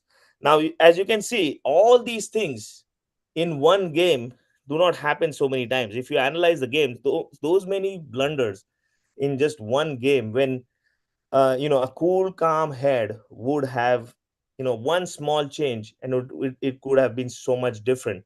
But MCC Miles, to their credit, played a game that they never gave up. I think there was belief that they could chase. I think Chenna and uh, Praneeth, I think they were the guys who actually brought them back into the game. But I think the last over and some of these decisions, it just blew my mind. Even after the game, I was thinking when I came back as to why would you do this? Why would you change some of the things that are so natural or so simple? It's not complex. You just have to think logically. But I guess in the excitement of the game, when you're on the field, you're probably not thinking straight, and I think that's the reason why I think Red Devils lost. Excellent explanation, Parthiv. I think I enjoyed listening to every bit of it. I think this is a tough game to lose, and I think the Red Devils are not going to be forgetting this game probably for the longest time. Yeah. Parthiv, you saw Ocean's 11? Yes, I did. You saw Ocean's 12? Yes, I think I've seen all three. 13 too. Yeah. Ocean's 13 too? Okay. Yeah. It's all three movies are about heist, right? And this is what happened on this ground. Absolute heist took place, right? So guess what, Parthiv? Ridley Scott is making a new Hollywood movie. All right? It's not going to be Gladiator 2 or anything like that. It's going to be called Miles 13, Parthiv. It's going to be called Miles 13. All right? Because it's going to be called 13 because why? There was a 13-run heist in the last over. Oh, nice. Right? And that's going to star an Ocean Mile of Stars. All right? Ocean 11? Well, Ocean Mile of Stars. Sanjay Elangovan is going to be a top star in that movie. He's going to be starring as Mr. E. Sunil Adonda is going to star as Mr. A. You wrong back. I don't know if you've seen the series. There used to be a series called Mr. T. All right? But anyway, Rahul Chenna, he's going to come and say he's not going to be Mr. C or anything like that. He'll just come and say, Naam hai Rahul, naam to suna hi hoga, right? And then you have Praneeth Nelapathy. He's, what is that? Pran is, in Hindi means life, right? Right. Doesn't Pran mean life? Yes, right. it is. Praneeth, Praneeth. Well, he is the life of MCC Miles in this game. All right? He hit 2 huge sixes. His contribution, Parthiv, might be lost in Unial's great heroics, all right? But if you ask me, Praneeth Nelapathy played as Mr. Senapati. He is also known as Mr. Life in this movie. If you ask me, his was probably the most crucial knock because Unial is not going to be a hero without Praneeth scoring 20 runs in 21 balls or something like that. I mean, he upped the ante kind of a thing. But you know what Deepak Unial is going to be? Deepak Unial is going to be Mr. U. I don't know. Have you seen those WWE or W? There's the Undertaker, right? The Undertaker comes to undertake and, put people out of their misery and put them in the grave. Well, Mr. Unial or Mr. U, he buried every devil. Which ground was this taking place in? Norway. Which ground was this taking place? Norway. Norway Power Park, right? Yeah. All right. He buried every devil alive, all right, except that Norway Power Park turned into the lake of fire, which was burning with brimstone and fire and sulfur. He's the biggest hero of the pre-quarter final, Mr. Unial, Deepak Unial. 2024 playoffs, pre-quarter finals. The biggest hero of pre-quarter finals is Deepak Unial. Now, Preet Singh went from hero to zero in the space of 6 balls. 4 overs, 1 maiden, 3 runs, 3 wickets. That is one of the best bowling figures you can dream of. But by the time the 6 more balls were bowled, his figures read 5 overs, 1 maiden, 16 runs and 4 wickets, which is pretty much average. Unial went from Deepu to hero. And Navpreet went from hero to goat, as in the scapegoat. All right? He became the scapegoat in this movie. And in this movie, in this new Hollywood movie, Miles 13, We saw all the stars, and then we also saw the villain. And the villain is Naprit Singh. But I think the bigger villain is the Red Devil skipper, because he never bothered to read the rule book. Ask Satya how many times I've told him, and he hasn't done it. My skipper has also not done it. I've told him several times, before every season starts, you go and read the rule book once. Parthav, as many times as I have written the rule book, and many rules, including this rule, guess who wrote the rule on that the opposing skipper decides who the runner is going to be? I'm the guy who wrote that rule. Wow. Yep. Okay. I'm the guy who wrote that rule. You know why I wrote that rule in? Because I got taken advantage of. Exact same situation. Only difference was we won the game. We did not lose the game. But I almost lost the game because one guy got injured and I decided to give the opposing skipper a runner. Much against my entire team saying, don't give a runner. I said, no, that's okay. It's an injury in the game. It's not a pre-existing injury. Let's give the runner. Now, that option is not available to captains. It is up to the umpire to decide whether a runner should be awarded or not. But in the game which I had, they appointed the fastest runner to be the runner for this guy who was already injured and could hardly run, you see? Right. That's when I said, I'm almost being taken advantage of, because anytime you want, you are just putting this guy out. Meanwhile, in my game, I found that, after I gave the runner, the guy who is injured and the runner are both running at the same time. So how injured could he have been? So my point was that the rule was put in place so that you are not taken advantage of. But the Red Devils skipper never read the rule book, so he had no clue that he has the ability to decide who the runner is. Now, the difference between Aditya Nalan as the runner and Sanjay Elangovan, I think you guys are saying Sanjay Elangovan is the slowest runner on MCC Miles. I do not know. Maybe Elangovan might feel differently. But right now, let's assume that is the truth. Let's assume that Mr. Elangovan, the big guy, is the slowest runner in the MCC Miles. Well, the difference between those two guys, Nalan and Elangovan, is like night and day. There is no comparison. One is running like Usain Bolt, and the other guy is running like hippopotamus. What in the world are we talking about? There is no comparison. So my point is that I think the Red Devils skipper has no one to blame but himself, because he did not read the rule book. He was not aware of it. And so they went with this thing, because you could have avoided all these other mistakes if you still didn't give that one run. And who knows, if there was a super over, probably these guys could have won the game, because they seem to have the better team. Right. Remember, Parthav, Abhilash did not even play this game. Yes. I inquired, why in the world is Abhilash not playing the game? And the answer came back, he is enjoying a cruise in Alaska. All right. But I think he's going to be back. So definitely. Yeah, he's going to be back. And you know what? Sanjay Elangovan is already on top of the world. He has already guaranteed to a whole bunch of people, all right, if I win this game, I'm taking MCC Miles down.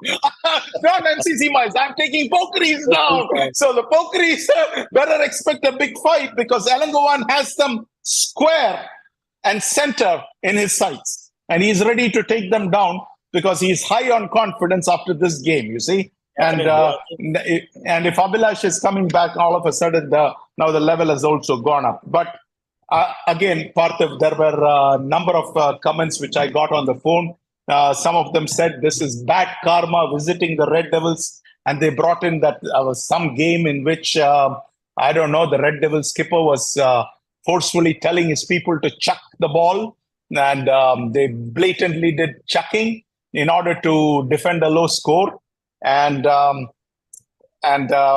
they even challenged and said, well, you know what? If you think you can stop us, go and take the video and send it to the committee or whoever it is. I don't think it was a DCL game, but nevertheless, they said this is bad karma. This is bad karma they have done for a long time, and it has just come back to hurt them. True or false, I do not know, but whatever it is, I think Red Devils had a fantastic team. That's my personal opinion. I think they had some phenomenal talents. But having said that, remember what I told you about MCC Miles. On their given day, they can beat any team. And I picked MCC Miles to win this game because somehow I felt that the Red Devils, under crucial situations, as you rightly said, they make a lot of mental mistakes. And how do you correct those mental mistakes? That's something they'll have to sit down. The question is not about the talent. The question is about having the presence of mind and being in the game and not panicking and learning how to control your emotions and not letting the emotions get the better of you. And of course, read the rule book, because that is essential for any skipper. Any skipper should read the rule book. If you don't, at some point, not knowing the rule is going to come back and hurt you. And in this particular case, it is a tough pill to swallow, because you know what, Parthu? There is no champion left on that side. All the champions, the four champions who have won the cup in the past, are going to be beating each other up. And out of that, only two of them are going to be left behind after this weekend is done. All right. So what I'm saying is, how often do you get such a clear path? And you're getting a clear path and you have wasted it. So the Red Devils, I'm sure, probably are going to be playing this game in their mind over and over and over again, especially over the runner, the botch calls, the catches, all kinds of things, you see. But congrats to MCC Miles and Sanjay Elangovan. I mean, as you rightly said, a lot of stars had to align in a perfect symmetry, and that's exactly what happened in this particular game. And Elangovan got to be Shah Rukh Khan on top of that. Now, try beating that. Yeah, we'll see what Sanjay has to say about that clip.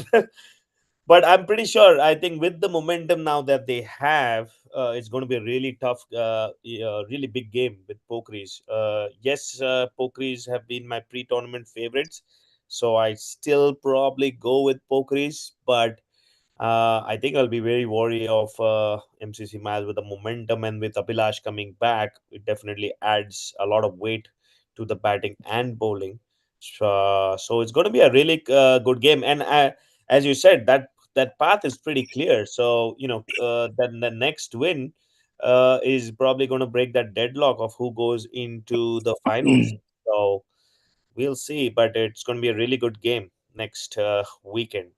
All right, let's move on to the next game, which wasn't that anywhere close to the Red Devils and MCC Mile games. Was a pretty one-sided affair between GLCC and Detroit Bulls, and very very surprising because, to be honest, I had picked Detroit Bulls going into the predictions, and I anticipated, GLCC's batting versus Detroit Bulls bowling, and I thought GLCC batting would succumb to the Bulls bowling, and Bulls would be able to at least post a decent 80-90 target. But I think credit should be given here primarily to the strategy in how KK has administered. I was, following this game online, scoring, but I think he got most of his decisions really spot on.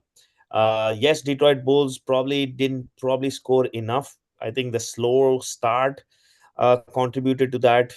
Nikhil wasn't his himself. Tanway was slow as well, and generally in terms of the top order, you see that lack of intent from Detroit Bulls. I think until Harsha started to really accelerate the scoring, it wasn't looking like Bulls are going to even cross 50. They were 16 overs. If you see Vatsal's wicket, 16 overs, 27 for 7. Now that clearly shows the lack of intent in the Bulls batting. And as I said, it was only Vikas and Harshal toward the end that propelled them to 75. Otherwise, this was looking as a very, very poor show by Bulls. But here's the twist, which I really like. KK puts himself up the order. Yes, it didn't really work out how he had thought about it. I mean, I'm pretty sure he would have wanted more runs, but I like the intent in the way he actually approached this. He went with Kaushik and himself, and then Akash, uh, not to think of it from a defensive point of view, but to basically, whenever you have these 60, 70 tricky chases, you want that blistering start at the top where you just take the game away, and then after that it becomes, the opposition team just drops shoulders. And I'll come back to this point when we talk about the next game, Glad's Legends. I think that's where I was thinking you guys missed a trick. Chasing 48, you made a meal or a game out of it. In this case, KK was spot on. He went on with the offense, went with the counter attack, and those first few overs yielded 30 runs, and then that was the game. After that, Bulls had no way they could come back, and then Akash helped out. Hitesh was obviously has been in great form this season. And all in all, a commanding and authoritative win by GLCC, and they definitely look, with their experience, look like a team that could cause a upset or two. Whether they'll go all the way, that is still doubtful, because they have a few hurdles. Like the next one is the big one against KRCC, uh, against their bowling attack. So I'm still very doubtful, but I think this was a very big surprise for me the way GLCC won this game. Yes, Viju, go ahead. Parthav, what is this? There are 8 teams left in the playoffs, right? I mean, at least in Division 1, there are 8 teams left. And 6 Division 1 teams are still left in the playoffs in Division 1. And there is one Division 3 team and one Division 4 team. Well, guess what? In this game, a Division 4 team beat a Division 1 team. I'm borrowing that American's phraseology, all right? That American called us a Division 3 team, and since we beat GLCC, GLCC is a Division 4 team. Well, he's not standards anymore. Yeah, he's part of KECC, and KECC didn't even make the playoffs. He should have been concentrating on that. Well, he wasn't. Well, Parthav, I don't know what to tell to the Bulls, all right? Have you seen this TV serial, Aa Bail Mujhe Maar? It used to star Amol Palekar, all right? Hilarious serial, all right? It really means, come bull, hit me, all right? Come bull, hit me, right? That's what it means, right? Aa Bail Mujhe Maar, come Bail, come and hit me. Right. But Parthav, the Bulls got sufficient warnings on prime time. Last week, I told them, 65 is not enough. 70 is not enough. Don't get into a shell. If you score only 65, 70 runs, guess what? KK and company will see that target and overhaul it in no time. And guess what, Parthav? 1 week later, 4 days later, 5 days later, that's exactly what happened. They put to 75, which is like 10 more than 65. Big deal. And KK and company showed us that it can be taken down in less than 12 overs. More than 6 runs an over they were scoring at. GLCC clobbered that in no time, right? Yep. I did tell them that GLCC bowling is the weakest bowling left in the playoffs. The only other team which comes close to GLCC is MCC Miles. Their bowling, the GLCC bowling is practically begging, come and hit me, come and hit me. But the Bulls say, no, we don't want to hit you. Nahi. Bull nahi marega. That's exactly what happened. But the Bulls' top order refused to get out of the shell. They went into the shell. Even a tortoise, you have a better chance of pulling it out of the shell. This bull went into a shell and refused to come out. This is what I was afraid of. This is what I felt will happen. And they will think that 65, 70 is enough. And guess what? It is not enough. They'll only come and pat you. And the Bulls only wanted to pat KK and company around. We'll only pat you. Well, how good was the Bulls patting?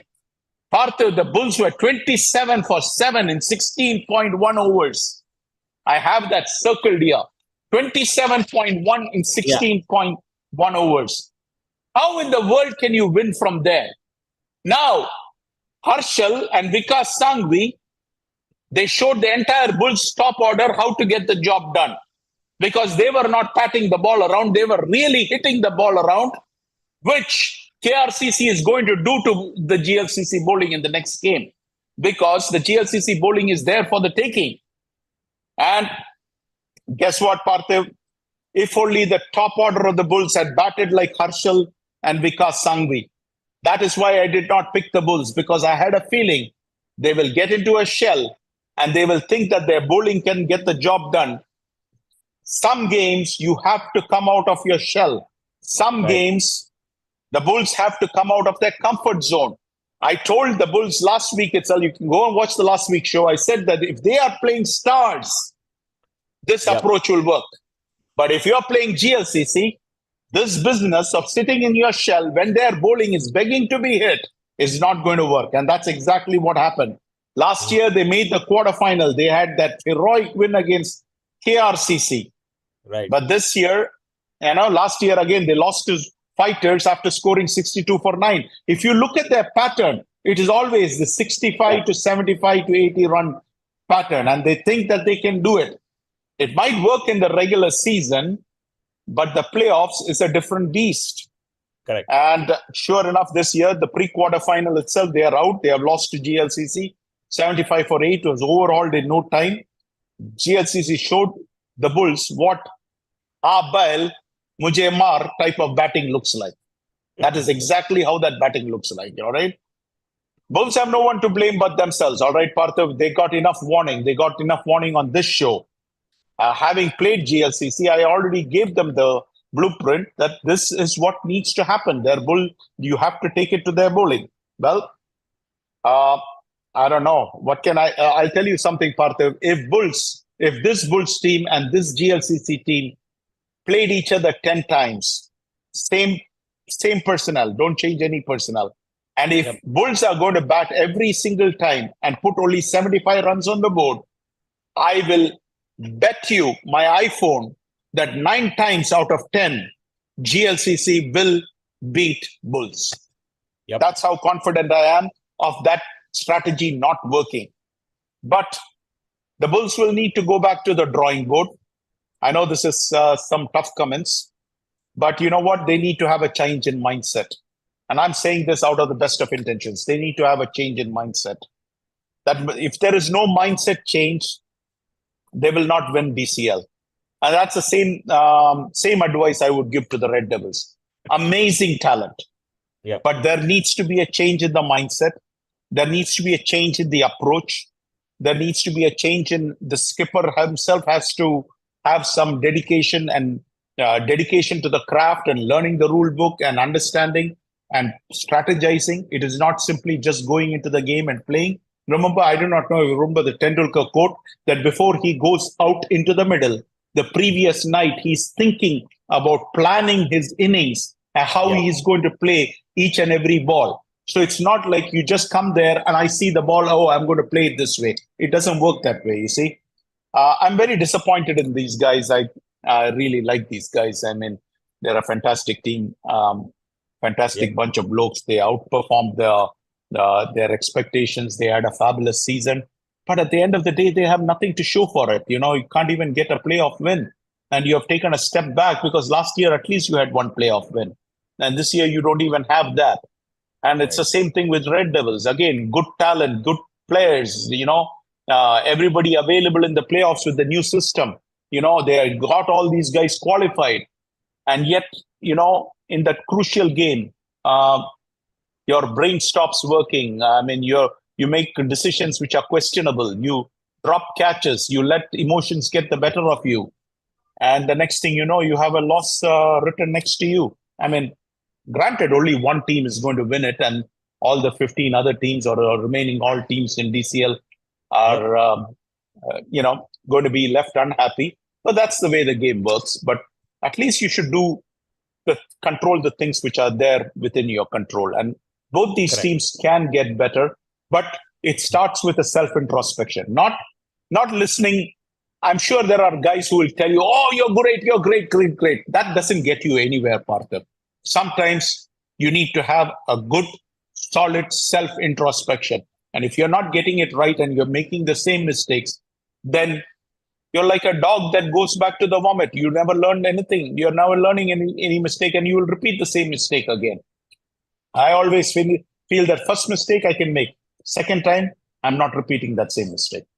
That's the only way to learn. Sometimes you have to be the hardest person on yourself. That's the only way you can improve. That applies to every team, starting from my own team to every other team.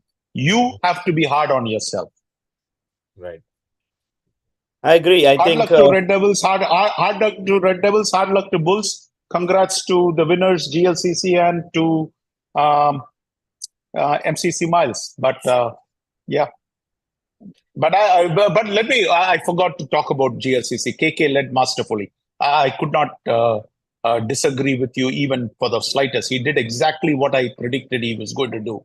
I think Kaushik was basically carving porterhouses, steaks, and ribeyes and filet mignons out of the Bulls bowling. I mean, he really took it to them. KK was the murderous KK that I know of. 32 runs in for 1 wicket in 4 overs, 8 runs an average. And then he got out, and then Akash came and played superlatively. He yeah, was excellent. And the next thing you know, it is 49 for 2 in 7 overs. In other words, 7 runs per over. Hitesh right. then came and put the icing on the cake. You see, the Bulls, we all said that the Bulls bowling is better, but the Bulls gave 12 wides. And GLCC, we maligned their bowling and they gave only 3 wides. In other words, they listened to the criticism on the primetime show and said, you know what? Let's prove this guy wrong. We are not going to give so many wides because guess what, Parthav? I highlighted 2 teams. One was MCC Miles and one was GLCC. And I said GLCC was slightly worse than MCC Miles. But GLCC cut down their wides to what? 3 wides, Yeah, while MCC Miles still gave 20, 21 wides. You get my point? So yeah, this is where some teams are looking at it and saying, okay, this we need to fix and we're going to fix it. You see? Bulls, I felt, was like a deer caught in the headlights. Their very strength was bowling, but that bowling itself let them down when you give 12 wides. And the next thing you know, their skipper, who is one of their best bowlers and probably one of the best bowlers in DCL, gets taken to the cleaners. I don't know who took it to the cleaners, probably KK or probably Kaushik. Because Kaushik. in 2 overs, I think Yeah, 2 overs, I think he went what, 24 runs, something like that. yeah, 24 runs. I don't And know. Yeah, yeah, and he's generally very accurate, and he bowled 5 wides as well. So all in all, I think the captain just had a very very poor day. Watsal, with both the bat and the ball, I think just didn't work out.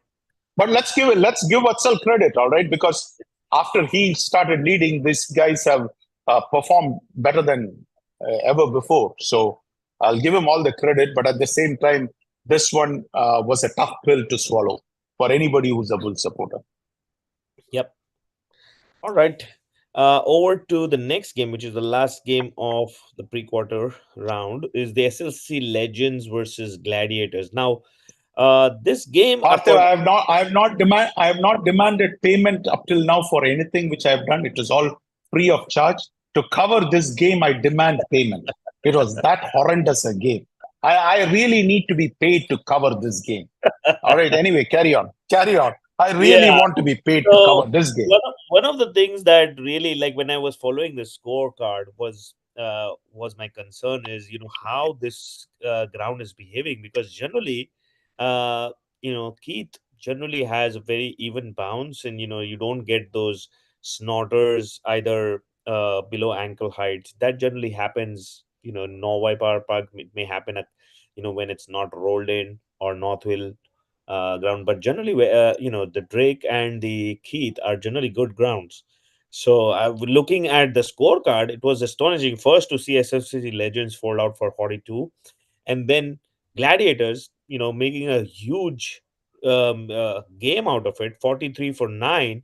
And one of the things that struck me was, I'm not sure if it was the ground, or was it the bowling. Like, I was confused whether it was just outstanding bowling by both the teams, or was it the ground, or what was it that was making this game into like a complete domination of the ball. But coming back to comparing GLCC's approach versus this approach from Glads, I think somewhere I felt like Mansab. You could have utilized Mansab or even Hardeep up the order.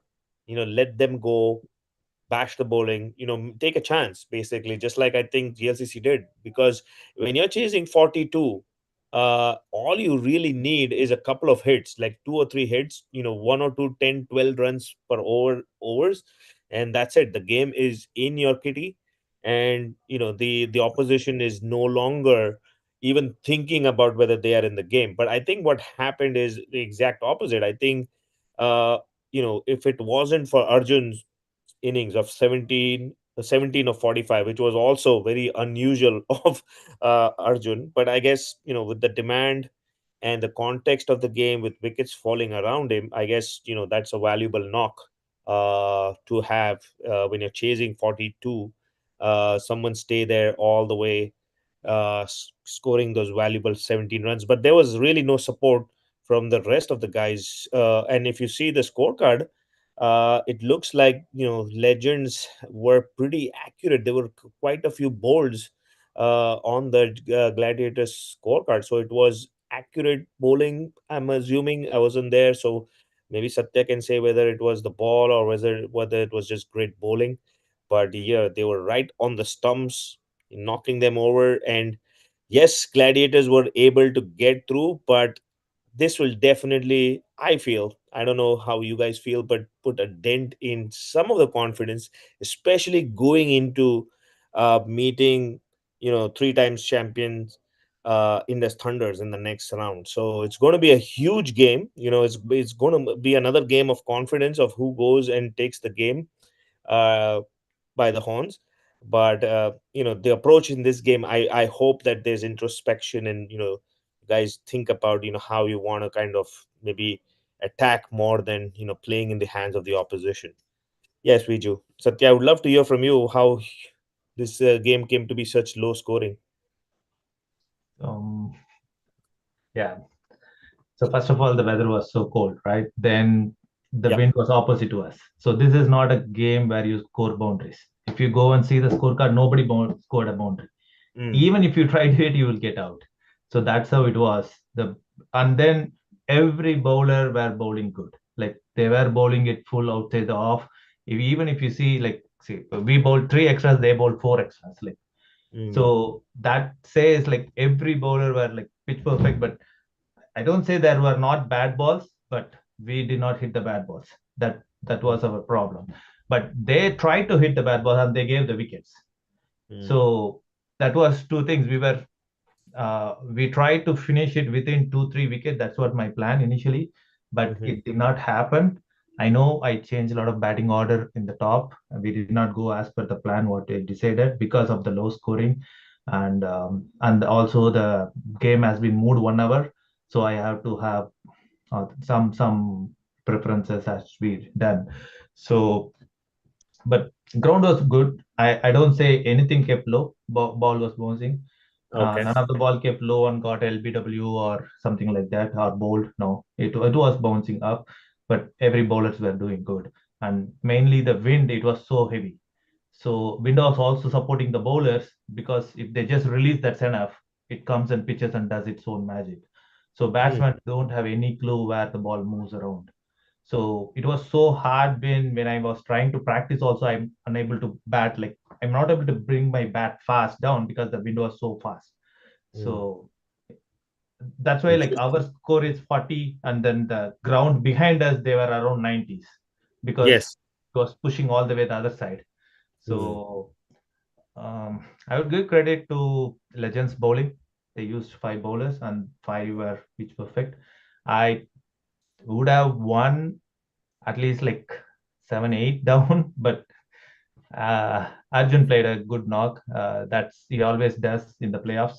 We just need somebody to stay there and rotate, and also Ruchit Ranav did not help us to capitalize in the opening, and um, and we did not expect even everybody took their own sweet time to score 40 runs. Like this is not how we bat, right? Like keeping mm, like the maximum was like what 40 is the strike rate, so the minimum is goes very low. Udit took a lot of time again, and uh, Hardeep tried to accelerate, but he got his ball was so good. Like he just cut and then it came in and it just took his board. So he did not even expect that, I think. So and Taifur, he's tried to stay there. He's really a good in the middle order where he can absorb the pressure. He's one of the guy. That's why we pushed him down. But we did not do for this reason, but it automatically happened that he could able to get that pressure out. Mansab, as he always saying, I'll just go hit it, but it did not work for him. He hit the ball, it went up, and he got caught within second ball. So that's what happened for Mansab. But really, Praveen, he really played from the opening. He was staying at one end, at the other end, the wickets were keep falling. But he was trying to play attacking, but still he was also missing a lot of balls behind because the bowling was the ball was doing its more magic. So if you have a decent bowler, also there will be a decent thing. Because why I say, because I was trying to bowl the slowest, it did not work because I gave 5 runs in 1 over, but the pace bowlers were getting like 1 or 2 runs in an over. So that's how the wind was supporting the pace bowlers than a slower bowler. So Sai Pratap also did not bowl. So I think they would have learned from the bowling what we did.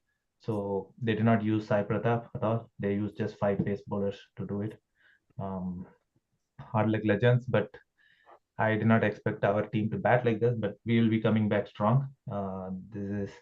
This might be a learning, but we try to break the shell and we try to bat not aggressively, but batting according to the ball. That's what I need from my batsman to do it.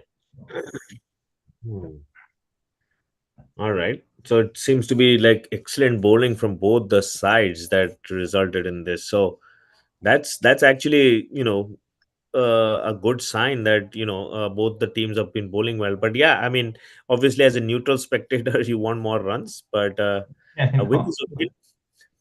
A win is a win after all. But question to you, Viju and Satya, now that Indus Thunders comes your way, what would you change from this game, if you can? Obviously, Satya has some magic pill bottle because he says that next game we are going to come back strong. So, in other words, when I have a headache, I just pop this pill in and then I come back strong and the headache is gone. So, in other words, I don't know. He must be having some magic pill bottle because I don't know how he's coming back strong. What is he changing? I mean, what have you changed in the last 12 games and including one playoff game? And we have batted pathetic pretty much the whole season. I mean, when I went to vote Parthiv, what is that? Indus Thunders versus Glads. When I went to vote, I took a peek at what's the vote? 8-0 Indus. All right. 8 people had voted. All 8 people had given their vote to Indus. Well, I said, well, that's not going to work. So I put my vote for Glads. All right. I didn't want to give them 100% of the vote. But what I'm saying is that there's no magic pill bottle that you can, this thing, I think it was one hell of an ugly game, Parthiv. Batting wise, all right. Batting wise, it was an ugly game from both teams, all right. No exceptions. Bowling wise, it was a bowling clinic by both teams. There was nothing free. Glads, people keep blaming us and saying that our bowling is pathetic. Well, guess what? We gave only 3 wides in this game. They are considered the strong bowling team. Well, they gave only 4 wides. So we beat them in the wide department by 1 run. And that was the difference in the game too. We won by 1 run. All right. Satya says that wind was a huge factor. Well, I have no reason to disbelieve it. But even then, I mean, shouldn't you be batting a little better than this? I mean, Parthiv, even if you pay me good money, I will not watch this game. I will not watch this game. You have to give me, I don't know, a top dollar amount for me to watch this game again. I have no intentions of ever watching this game. And if this is the kind of cricket which we are playing, I think I would say, you know what, guys, we had a good run. Let's close the team. You guys go and do whatever you want to do because this is not the type of cricket I like to watch, all right? With some of the worst strike rates ever seen in the history of DCL was seen in this game. And in contrast, obviously, the bowling figures of both teams were fantastic. I think for legends, Narne, Ajit and Guru were exceptional with the ball. As was Praveen with the bat, all right? I think only 2 people were in double figures. Praveen for them and Arjun for us. For us, Anup, Jeet, Shan, Mansab, all were exceptional. And I think with the bat, if you ask me, Anup played decent, but I think I would highlight Arjun and Taif for the mental strength. Theirs was the Parthiv all along, all through the game, through 6 wickets. All right. Glads were behind the DRS, whatever is the run rate. All right. The DRS as a figure, right? We were always consistently behind.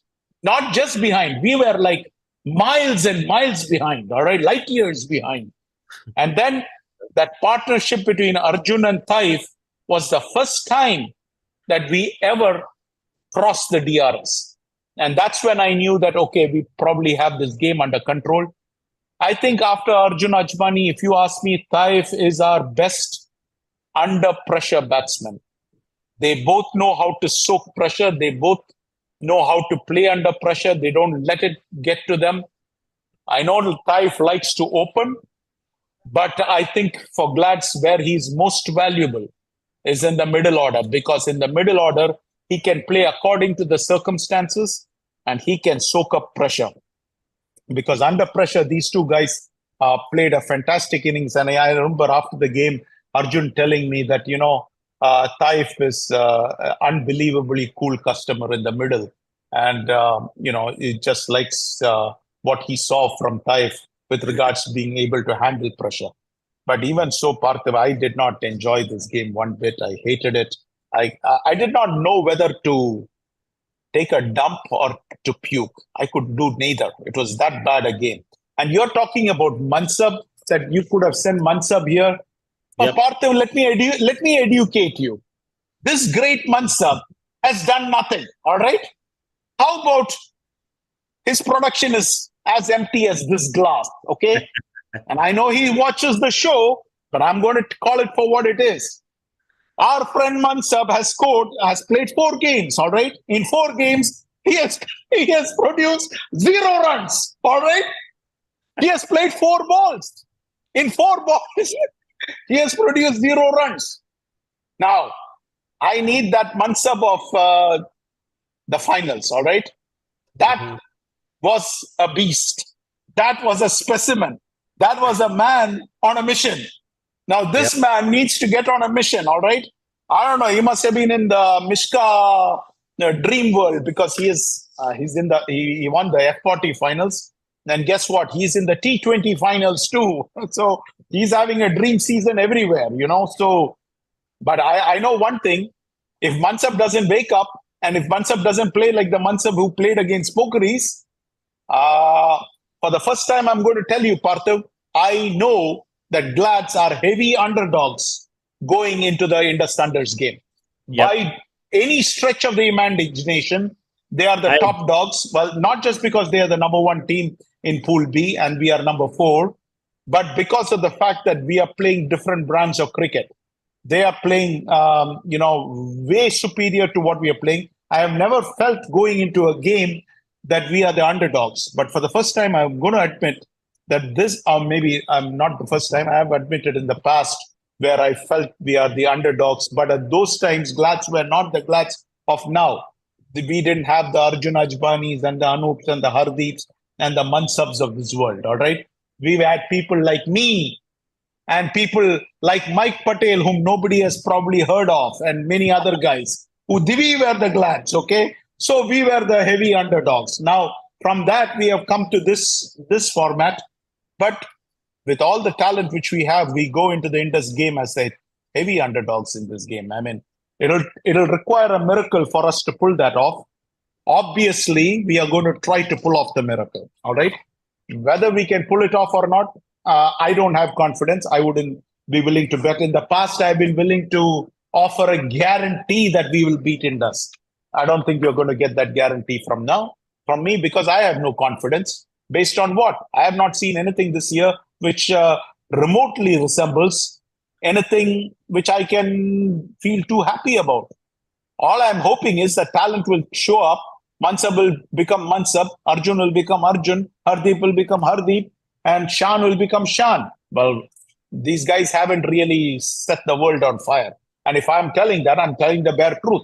They haven't set the world on fire. If they want to beat Indus, they better bring their A game and set the world on fire. And they better come with a lot of burning passion and then, prove me wrong. And then they can yak as much as they want in my face. I have no problems with that. Yep, But that's how I feel about that game. Yeah, it's definitely. I agree with you. I think going into the game, I do feel Indus Thunders have the higher rank, going to the higher ranking and the higher upper hand. The Glad's batting unit hasn't performed this season. Yes, you guys are in the quarterfinals, but if you, as you rightly said, it hasn't been like the dominating performance of the last 2 or 3 seasons that we are used to. So going into the game, definitely I feel Thunders have the upper hand, but come playoffs, you guys have both three titles each. So it's going to be tough. I don't think it's going to be that simple. But yes, if going by the stats, going by what's happened so far in the season, yeah, I would say Thunders have the upper hand. But it won't be that easy to call for the analysts. I know you said it's 8-0, but I guess people are. It was 8-0 when I voted. Then I made it 8-1. All right. I don't know I don't know what the standing is now. I know when I finished voting, it became 8-1. I saw this thing and I said, "Oh, I'm not letting them putting a 0 on me. I'm gonna put one vote for Glads. I may be wrong, but hey, let's see. This week I got 7 right, so let's hope that I'm on the hot streak." All right. With that said, let's go into the stats or the predictions to see how many votes we have so far and what's the direction in which these games are being predicted.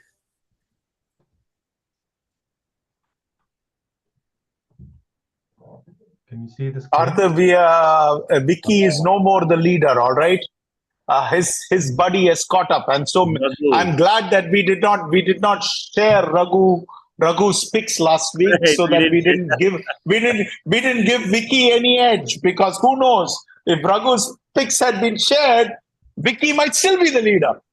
Wow. So we did Raghu a favor actually by not sharing his picks. Me.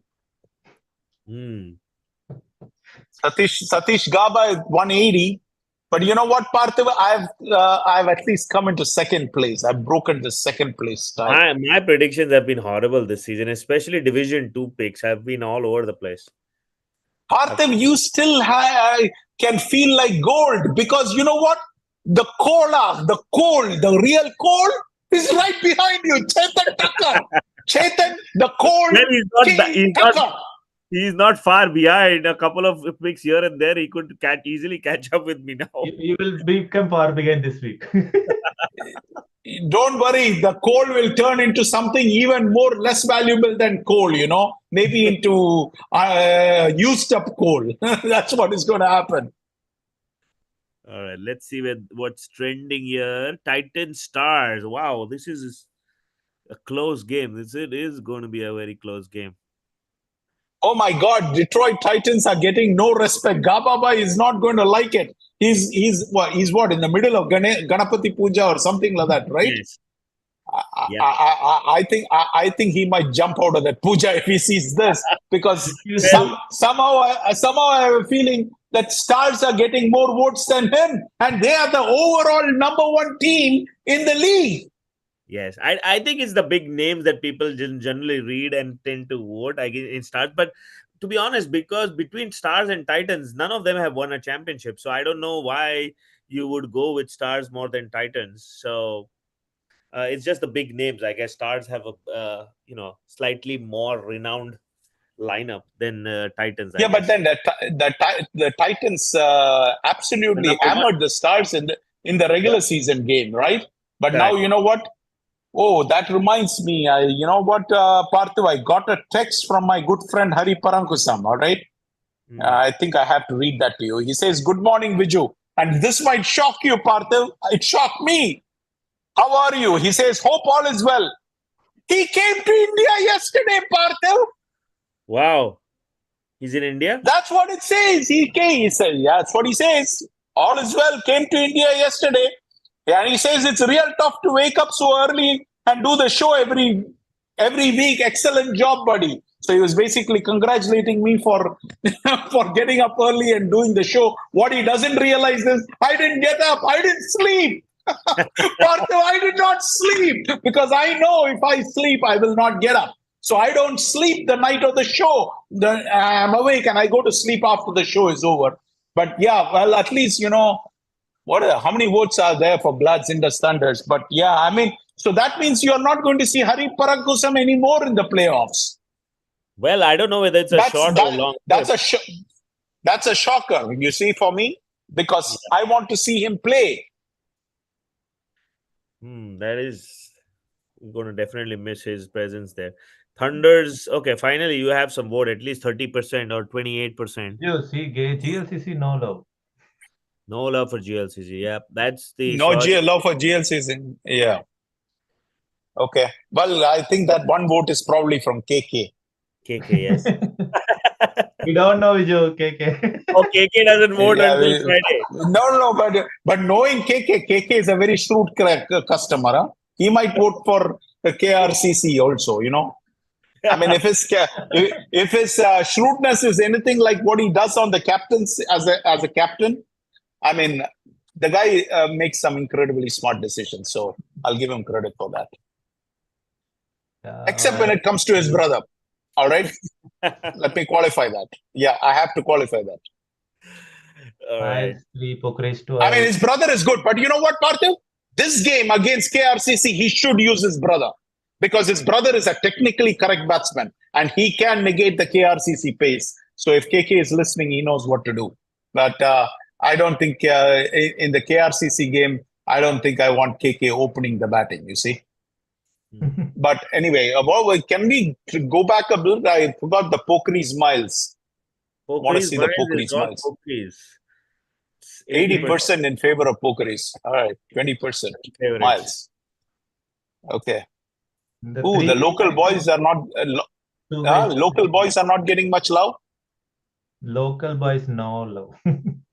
Gujarat Warriors are overwhelming favorites. Yeah, I agree. I mean, I'm not surprised at that. They are undefeated this season. So makes sense. Parthiv, there was an undefeated team called New England Patriots until they reached the the Super Bowl, and then the New York Giants got them. Yeah. So happens. I mean, it keeps happening. Yeah, going into the prediction, there was another undefeated team, Parthiv. It was undefeated throughout the regular season, 12-0. And then they went into the playoffs. And in round one, they played a team called Strikers. And the Strikers thumped them and humped them and sent them back home. Yeah, and you know who that team is, right? That's happened. That team's owner is wearing a red cap. So let's take it for what it is. Another interesting one is the Racha Riders Lions. Even though I think 33%, I think it's probably even 50-50, I think. Racha Riders Lions. All right. I voted for Racha Riders. I think I voted for Racha Riders. We'll see it in a moment. Yeah. Okay. So here we go. Phantom's not getting any love from. Yeah. All right. So Viju stars only Gaba and Chetan. Well, you were just saying there's no love for Titans, and you didn't vote for Titans. Yeah, I didn't vote for Titans because I'm trying to catch up Gaba. I know Gaba is voting. You know what? Gaba is also very sure. Hold on. Gladiators, Indus Thunders. What did Gaba vote? See, Indus Thunders. See, you know what? Gaba already asked me, hey, Viju boy, did you vote for Glads? Okay. And I told him, yes, I voted for Glads. Okay. So he was very happy because, and I know why he was very happy, because he voted for Indus Thunders. So he's looking at it from that angle. And he's like, okay, if Viju is voting for this thing, I'm the closest competition partner for your information, not you. So he's only bothered about me. And he wanted to know what my pick was. And I said, I voted for Glads. He said, oh, okay. He didn't say he voted for Indus Thunders, but from his response, I knew immediately that he voted for Indus Thunders. And sure enough, he voted for Indus Thunders. So the same methodology I have adopted. when I know he's going to vote for Titans, so I have to catch him up somewhere. So there you go. My vote is for Stars. So I also think it's very difficult to beat a good team twice in a row. So Stars might get their number this time. Catching up. Detroit Titans, GLCC. Okay. Yeah. GLCC is only Chetan Bhai is only. You voted for Stars, Parthiv. So where is the love from you? I already told Hold on, Gabaji that come playoff, it's a whole different. the number one overall team, and you claim to be Gaba's chuddy pal. You guys were underwear pals or whatever it was, okay? And you are voting against him. I don't get it. I don't get that. I think I've already told Gabaji that yes, it was a splendid run so far, but come playoffs, I think I think they still have to cross that hurdle, which I think is going to be hard. After seeing your vote, I have a feeling Gaba is straight going from Ganapati Puja to emergency room. All right, let me tell you that. Yeah, there is 2 Thunders, 3 Glads. Thunders. Oh, yeah. I don't know this Glads, but these 2 are okay. So. Yeah, okay. Miles, Poker is 4. Oh, Sanjay is going to be very happy with you. You voted for them. Well, you know what? Sanjay Elangovan, I'm going to hold him accountable because he's the one who's been going around saying that if he won the Red Devils game, he is going to shock Pokeries. So let's see that. Let's see that happen. All right. Warriors, SSK. Okay. There, Royal Challengers has 1 vote. That's me. That's called the friendship vote. He's good friends with Arjun Chittamani. All right. He didn't want to let Arjun Chittamani down, so he voted for Royal Challengers. Well, we all like Adi, I guess, so we must have voted for Thunderbolts. Thunderbolts, yeah. Thunderbolts, Racha Riders 2, Punjab Lions 3. Wow. Okay. All right. So this is where we were right when we said. What is that? This is where I think Gaba and you are like here different. So yeah, there are 3. No, we are. There are three places where we are different. Yeah, right. It's gonna be all right. All right. Looks like a few close contests, especially Glads Indus Thunders. I think that's the game everyone will be watching either on the ground or checking scores. I think MCC Miles and Pokeries is going to be another one. Every game is obviously it's quarterfinals, so every game is going to be tough. But yeah, if you had to pick one game to go and watch, I wonder what that game will be. These 2 in the same place, you can come and watch. Yes, I think I'll probably come to DSP then. Is DSP right? Yeah, DSP. Yeah. Oh, nice. All right. Yeah, this week at least the weather is not going to be a factor because last I checked, I think it was great. It was only that one Saturday that somehow I don't know what happened. The weather just dropped 20 degrees. From 80, it became suddenly 60s, early 40s or 50s or something in the morning. That's crazy. Anyways, all right. Yet another show. That's kind of what it is. Yeah, I mean, suddenly, go ahead, Parthiv. I was just going to say, yes, yet another show comes to an end. We will look forward for next week when we dissect the quarterfinals and choose our favorites for the semifinals. It's getting really, really tight.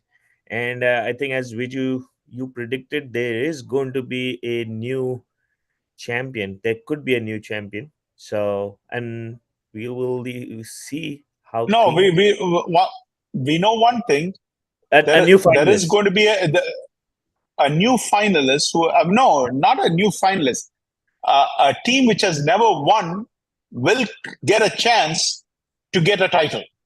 Okay. They will reach the finals, but on the other side, they will run into a former champion. Okay, so all the four champions are on one side. So only one out of that 4 is going to come out, whether it is Indus or the GLCC or KRCC or Glads. Only one out of that 4 is going to come out. So we know out of the other 4, whoever reaches the final Well, one is a former champion or a champion, and the other one is one who has never tasted it. So That's going to there be will a be an great opportunity story. there will be an opportunity to be a new champion, or it's more of the same. But Wow, it's going to yeah, be I a mean, great story still. this is an ideal scenario for those teams which have never won a championship, because You got to see why upside. go through a champion? Yep. So that's the way I see it. But All right. okay, Parthiv, let me ask you this: where do you think is the biggest upset going to happen? I mean, if you had to pick one game where you think out of those four Division One games, where you think there might be an upset, and same thing with Division Two, I where do you think think there might be an upset? I think the upset which I am thinking about is probably uh it's very tough, but maybe Miles Pokris. I feel like Pokris might I mean, looking at the momentum and the you know Abhilash coming back, MCC Miles might be able to pull something extraordinary against Pokris. I think I would go with that. What are the chances that Sanjay Ilangovan gets another runner in the Pokeris game? I really doubt it. I know Ranjit and I think the sun will rise in the west before that happens.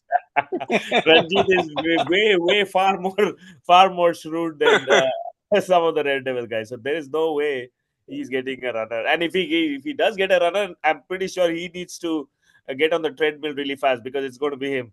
So No. If Sanjay Ilangovan gets a runner, be ready for Sanjay Ilangovan to have an emergency ambulance nearby, because Sanjay Ilangovan will be running all day long, baby. all right, But that's a anyway, wrap this up, was guys. good. Take Yeah, care. guys, nothing is serious, but I mean, we air our opinions, and that's why a lot of people like to watch, because it's something different. We speak our mind, and that's why a lot of Mishka guys do watch too. I mean, they realize that we bring I'm all not the paying. excitement and the interest in. What's that? What's Thanks, that I'm not again? paying. Thanks and not paying me, is it? Yeah, I know, but uh,